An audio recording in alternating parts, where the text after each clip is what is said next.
Hello and welcome to Amazing Tales from off and on Connecticut's beaten path. I'm Mike Allen, here with another story about historically significant people, places, and events from Connecticut's long and fabled past.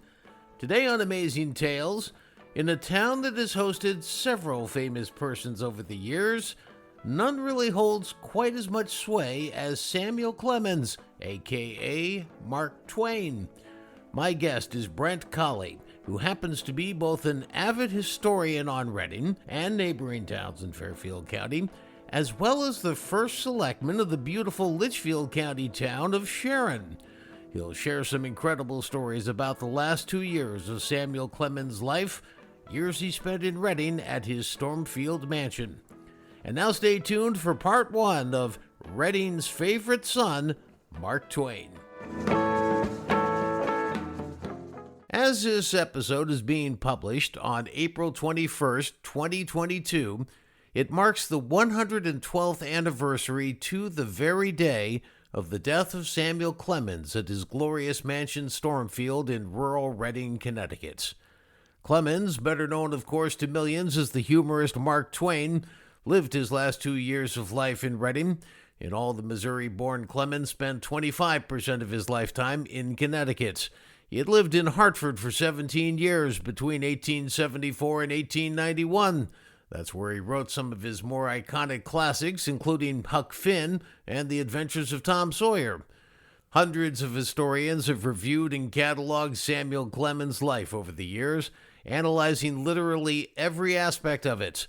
Now, we're not going to pretend to do that today, but we will feature one of the so-called Twainiacs in the Reading region, who will share many insights with us over this 2-part episode on Clemens. A Twainiac, incidentally, is someone described as being a maniac about the literary icon.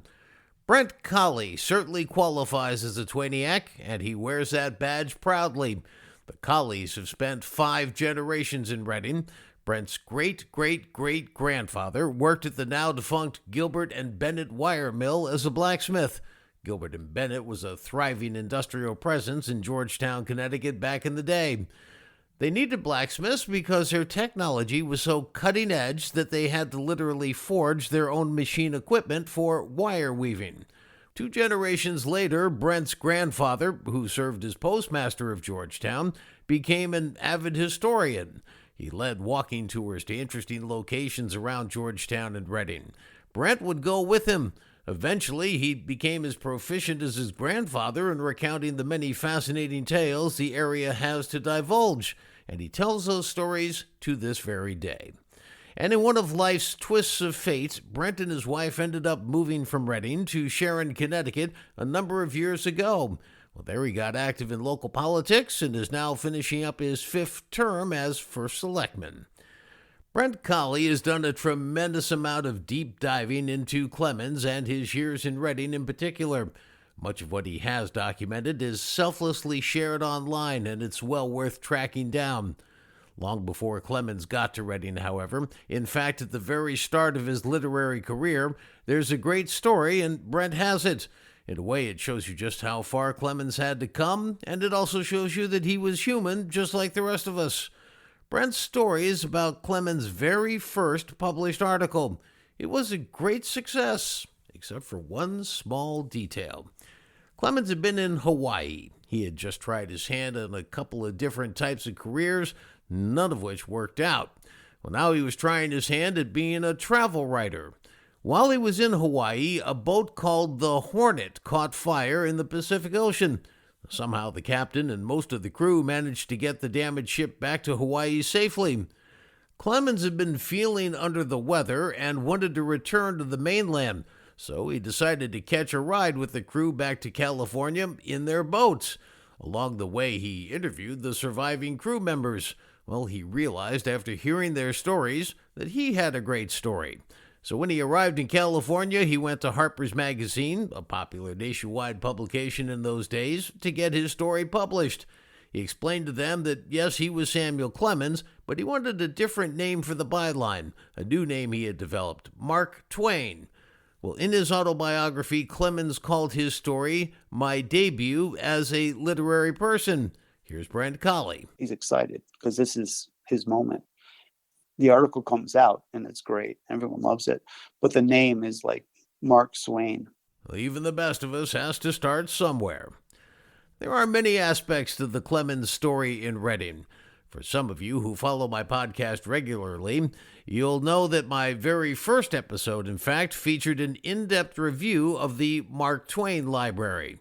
Brent calls that just one of the treasures Clemens left behind. Obviously, what he left with the Mark Twain Library, the fact that we still have the books that he originally gave to it. Plus, Brent notes an important fact about Clemens, not only involving Reading, but Connecticut overall. There are only 2 houses in the entire world that were custom built for him and his family were in Hartford and Reading. I think that's significant. Among the many stories is Clemens' relationship with Helen Keller. Keller lived for many years, including her final years in Easton. She lost her sight and ability to hear at a very young age. Her efforts to overcome her disabilities are legendary. Many people helped her along the way, and one of her good friends would be Samuel Clemens. There were 2 very important meeting dates between the two. The first was in 1895 at a New York City reception. A number of society notables had been invited to meet Keller and learn about her miraculous achievements.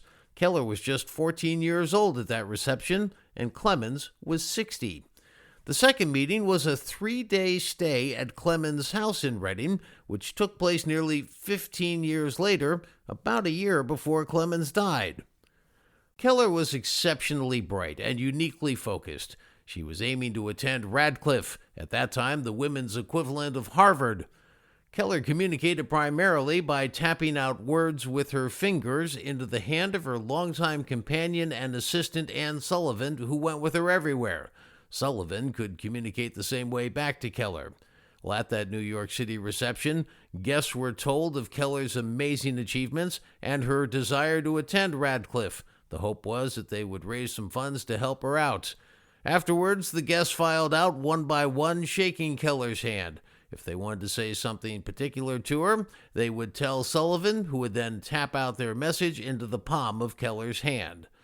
Brent says that Clemens had a different parting method, but it didn't fool Keller, and he came up more than a decade later when she paid him that visit to Stormfield. He basically just pats her on the head and moves on.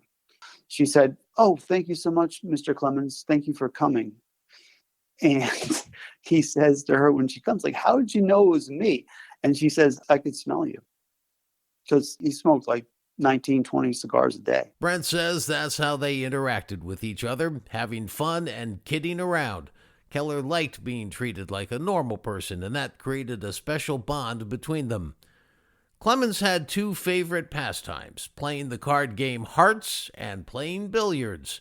When Keller visited him in Reading in 2009, Clemens offered to teach Keller how to play billiards. She laughs and says that, I can't play billiards. I'm obviously blind. And he said that she would play just as well as his friends. One of the more amazing sidebars of that famous 3-day visit was how Keller signed Clemens' famous guest book.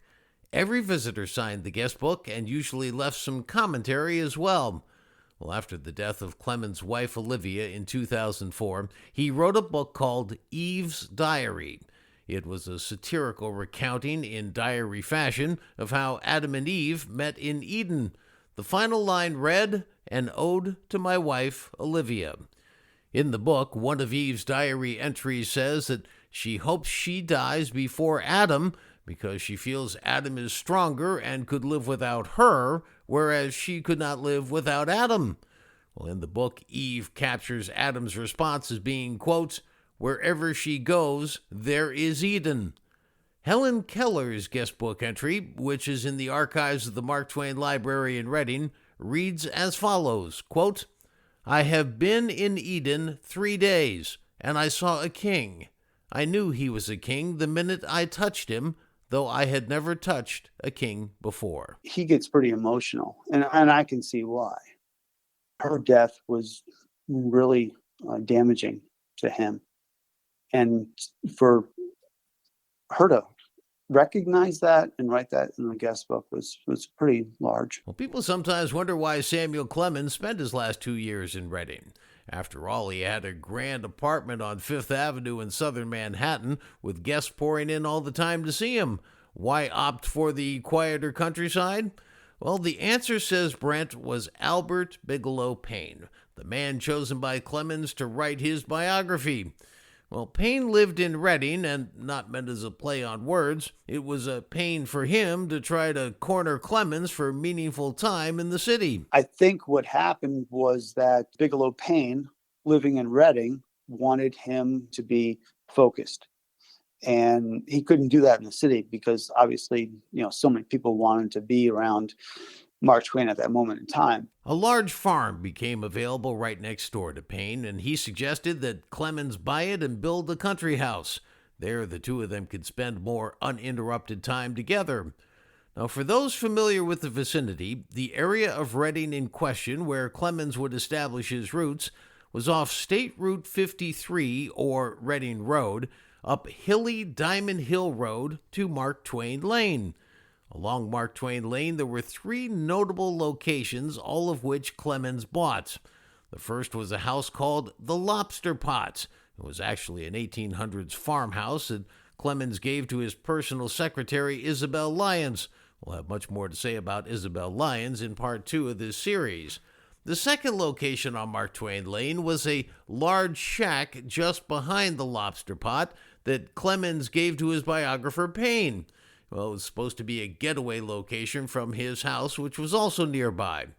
Inside this shack was a billiards table. The idea was that Clemens and Paine could shoot pool while working on the biography. Paine nicknamed his new shack Markland. Well, despite all those plans, there's absolutely no documentation to suggest that the two ever played billiards together there as envisioned. The third location was at the end of Mark Twain Lane, where a very long driveway makes its way from the 2-stone pillar driveway entrance up to what would become the fabled Stormfield mansion. Stormfield was 6,300 square feet, 11 rooms overall, with 4 of them being bedrooms and 5 baths and 3 fireplaces. Stormfield featured a particular piece of furniture, too, a fireplace mantel. It was especially important to Clemens. He had bought it on a trip through Scotland with his wife many years earlier. They had come across this huge, intricately decorated mantel, complete with a Scottish coat of arms and inscriptions. They had it installed in their home in Hartford. And then when they moved out of Hartford, they took the mantel with them, and 5 years later, when Stormfield was built, the mantel was reinstalled there. When Clemens died, his daughter Clara eventually sold Stormfield, and ownership of the mantel passed through the subsequent owners of the property for several years. Finally, one owner gave it to a local builder who placed it in his barn. It stayed in that barn for more than 3 decades. One day, the builder's son went to see Clemens' newly renovated Hartford house, which was being opened to the public. He saw that clearly something was missing from one of the rooms. That empty space in the living room was there, and he said to them, "What was there?" And they said, "Oh, it was a mantle, a really nice mantle that they got from Scotland." And he said, "It's in my barn." And he gave it to him. Brent has been inside that Hartford house quite frequently since the Reading and Hartford groups that keep Clemens' memory alive partner on a variety of topics. He says there's an interesting aspect to that Hartford house, almost like a haunting type of presence that not everybody is familiar with. There are times when it smells like cigars up there, and that's just bizarre. But it does happen. I've experienced it. It'll set off the smoke alarms, and there's nothing there. It's really crazy. In addition to the sheer size of Stormfield in Reading, Brent says that Clemens had access to modern communication technology. He even had a telephone. I mean, he didn't like the telephone, but he had a telephone, and that tells you how advanced the house was for that moment in time in Reading's history. The house featured some modern amenities that were not widely seen in the early 1900s. You did have the copper water tanks in the ceilings, and you did have lighting, which was basically run through coal. The lighting was a acetylene gas that was fired up by a coal furnace. Only one other structure in Reading at the time, a church, had such modern lighting installed. In fact, the lighting system, which made Stormfield stand out among all the other structures in Reading, comes into play in another way. In my earlier episode on Clemens, we detailed the crime that occurred when burglars made off with his fine silver. They had come to Reading via train from New York City, knowing the wealthy author had moved there. It was prominently featured in New York newspapers since he was departing from his Fifth Avenue apartment for the countryside. Well, when the burglars got off the train at the West Reading station, they had to ask a local farmer where the house was. Brent says that just seems incredulous to him. How could they not find it? I mean, this was the only thing that was lit up on the top of a humongous hill. In any event, they were caught and jailed for their exploits, and Clemens got his silver back. In a way, moving to Reading created a new challenge for Clemens and his longtime secretary, Isabel Lyons. Brent says that especially in the distant countryside so far away from the hustle and bustle of New York City, Clemens didn't like to be alone. Someone wasn't there to keep him company. He was pretty upset, and he was just, the ultimate extrovert. And so Lyons was kept busy making sure there were always plenty of guests visiting Stormfield.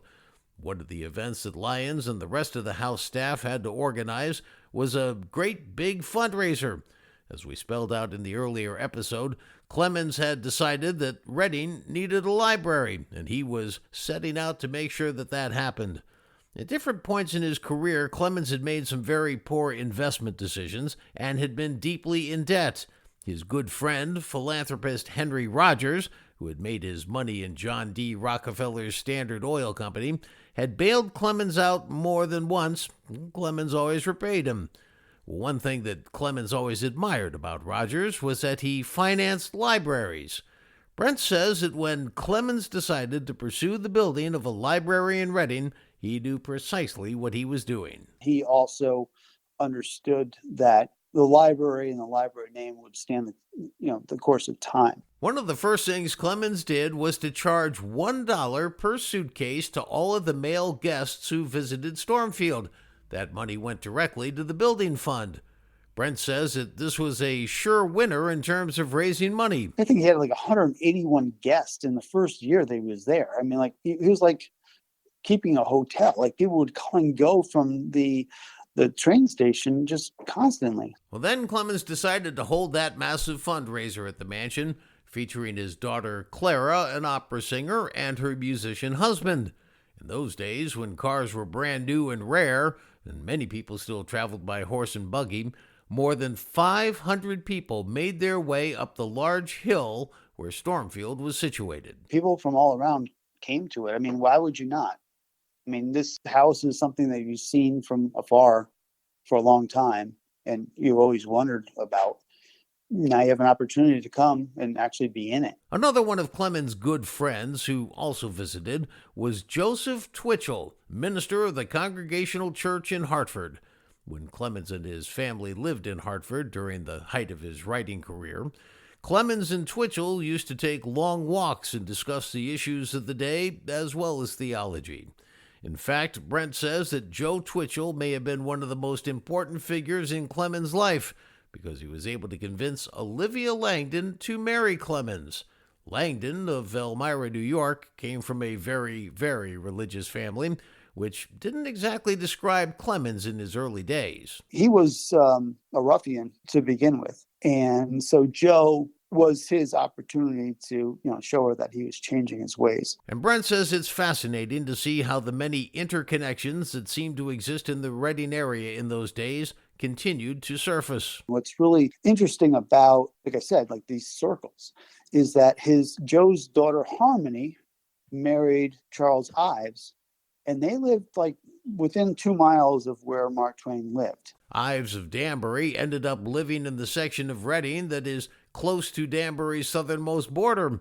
So you had arguably the country's most famous author and one of its very top composers living within 2 miles of each other, with Helen Keller just a few miles away in the neighboring town of Easton. We're going to pause the story here for now, and when we come back in the next episode, more amazing stories about Clemens, his daughters, his secretary, who likely wanted to marry him, his business manager, and whether he tried to embezzle from Clemens, and the touching story of Samuel Clemens' very last day.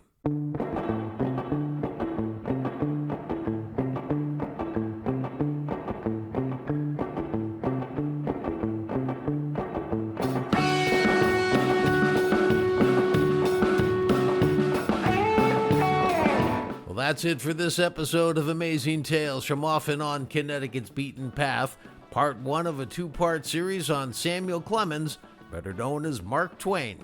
I want to thank my guest for this episode, avid Reading historian Brent Colley, who also is first selectman of the town of Sharon, Connecticut. Please follow me at my main podcast website, amazingtalesct.podbean.com. Also, in between episodes, you can check out my Facebook page at Amazing Tales CT. If you liked what you heard, please spread the word with your family and friends. See you next time here on Amazing Tales from Off and On Connecticut's Beaten Path. I'm Mike Allen. Be safe and stay healthy. Amazing Tales from Off and On Connecticut's Beaten Path is a production of True North Associates, LLC.